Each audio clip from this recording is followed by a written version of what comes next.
Does anxiety stop you in your tracks at times? Does it stop you doing some of the things you know you need to do? You get distracted, you procrastinate. Maybe it stops you performing at the absolute best because it actually has a physical reaction to your body. Whatever it is for you, today we're going to talk about what's going on, of course, what you can do about it. I'm Ian Hawkins, and this is Sport is Life. The purpose of sport, as I see it, is to see your vision become a reality. Find your voice, create strong connections, and learn to trust your body.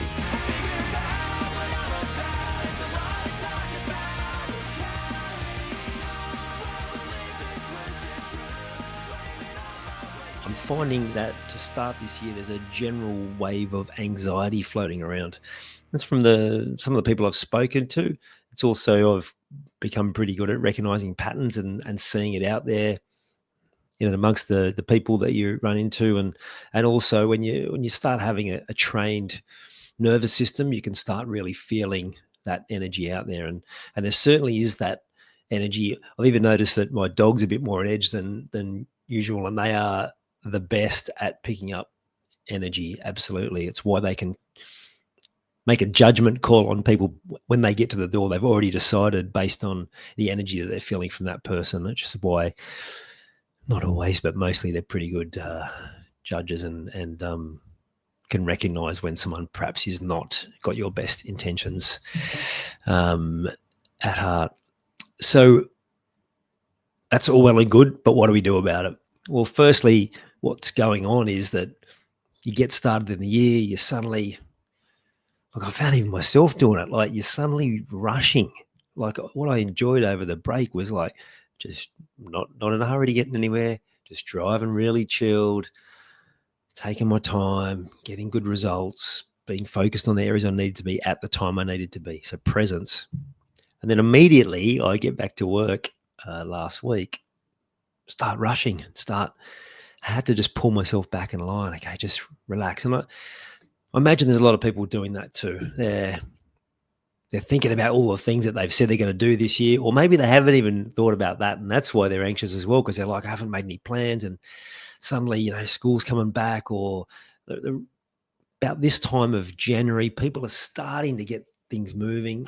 If you're in Europe, it's a little bit different because it's not summer. But here, we do tend to have a shutdown for at least 3 weeks. And then usually things don't really get going until school starts at the start of Feb. So, and if you've made those plans for what you want to get done, you might already be behind. You might already be missing, pardon me, some of your targets. And yeah, anxiety comes in.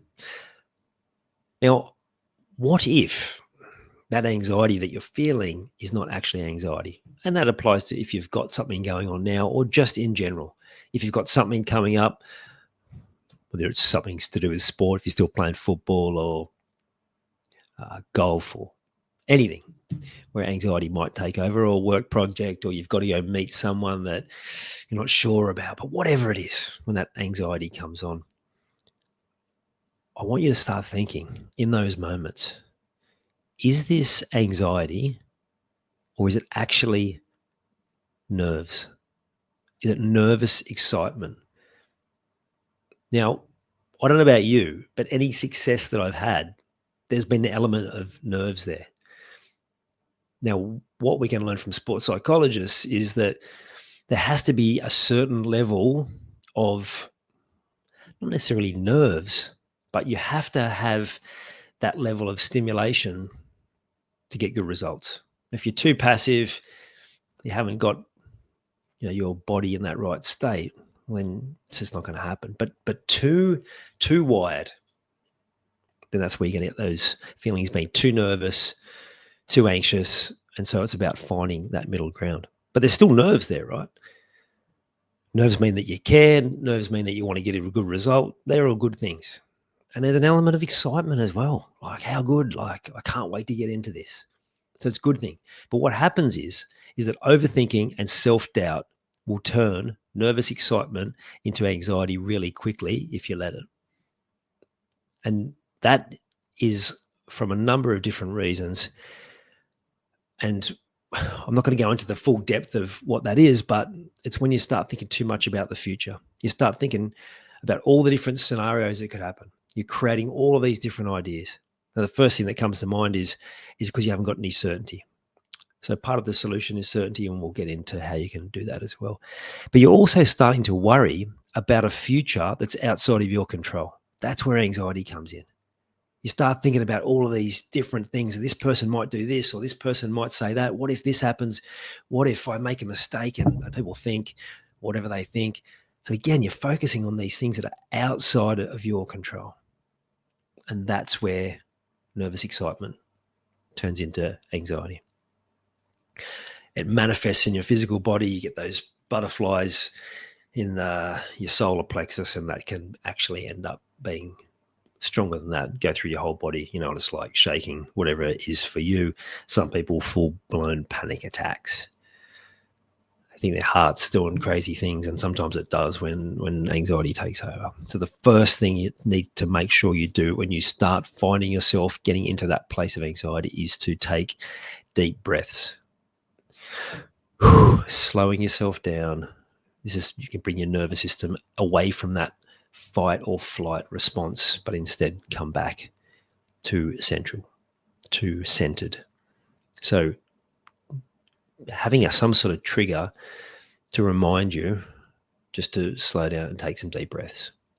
Because as soon as you hold your breath, which you might even be doing now, just thinking about all this sort of stuff, then you go into that response. It's the amygdala hijack, which I've talked about before, and that part of your brain designed to keep you safe kicks in. So taking deep breaths, and then it's a reality check.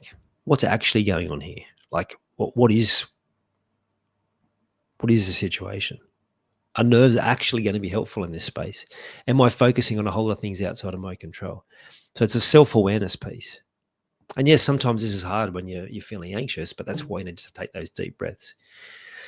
Getting this down on paper so that you're conscious of it. It's not about trying to get it right straight away, but just start building into your patterns. I just had a phone call with a client from 5 years ago, and he messaged me. He's coming to Sydney. He's like, it'd be great to catch up. We had a great chat, and he was just telling me just how good things are and how many of those processes that we talked about back then, he goes, they just became part of my everyday life. And now I'm just noticing just the impact of that work we did still, which is really cool to hear.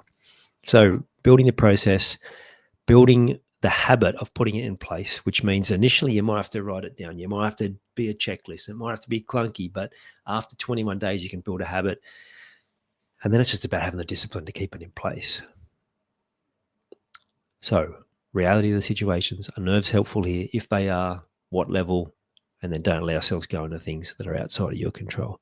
Another really helpful tool, when those thoughts start coming in, just thank your ego. Your ego is not there to be your master. Your ego is there to serve. So you just thank it for the message and either go, okay, I'll take that on, or thanks for the message, but I don't need that. I'm safe and this is what I need to do. And then most importantly is that not just your process for building this into your life, but your general day-to-day process, or your process that you have for whatever you're going to. And if you haven't got a process for something that you're feeling anxious about, create one. Have a look at what you know will work.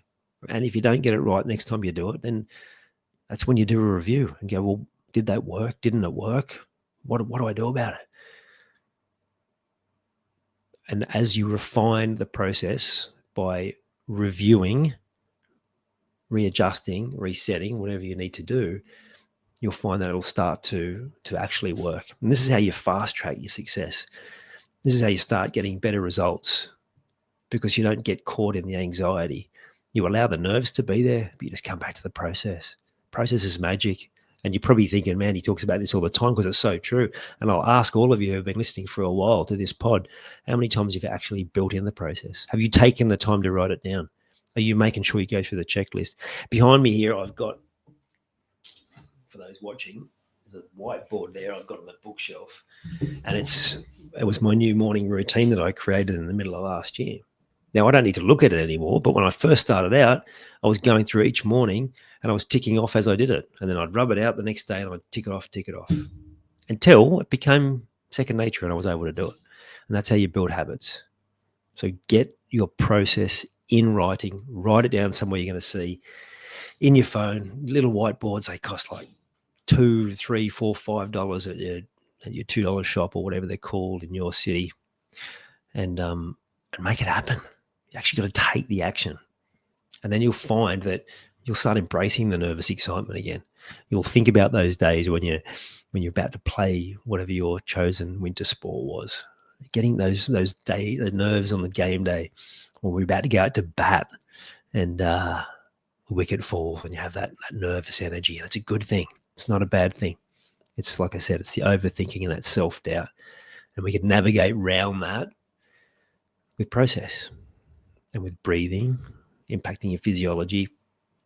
And we'll go into more depth about how you can start overcoming more of the self-doubt, but it really does require some willpower and discipline on your part to put these things in place to make it happen.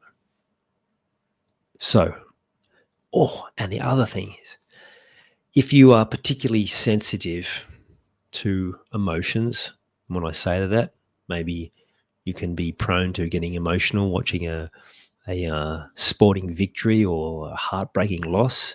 I know I was watching Sakaki Bera, the BMX riders, like when she won the gold medal, again, just this morning.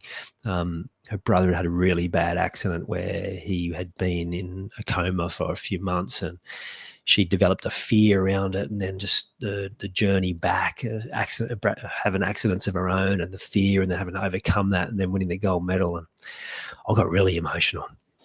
So if you're that way inclined and you're a bit prone to other people's emotions, sometimes it's worth questioning, is the anxiety that I'm feeling right now actually mine? Or is someone in my world that's like close to you, partner, children, work colleague, feeling anxious, and you're actually absorbing that and taking that on? And that's the solution. That is to probably for another episode, but it's just making sure you're aware of it. And then maybe if that person's there, just not trying to go and fix them, but just getting them in conversation and helping them to talk out what's going on, so that will relieve some of that anxiety for them, and hopefully for you as well. And just consciously deciding, I'm not going to take on their emotions. That's their responsibility, and waving it away. Like I said, there's more depth to that conversation, but something to think about, because self-awareness is powerful. See you on the next episode. You've taken the time to listen to this whole episode.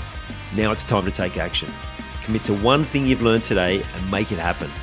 And to avoid any obstructions, join the Sport is Life movement by clicking on the link in the show notes.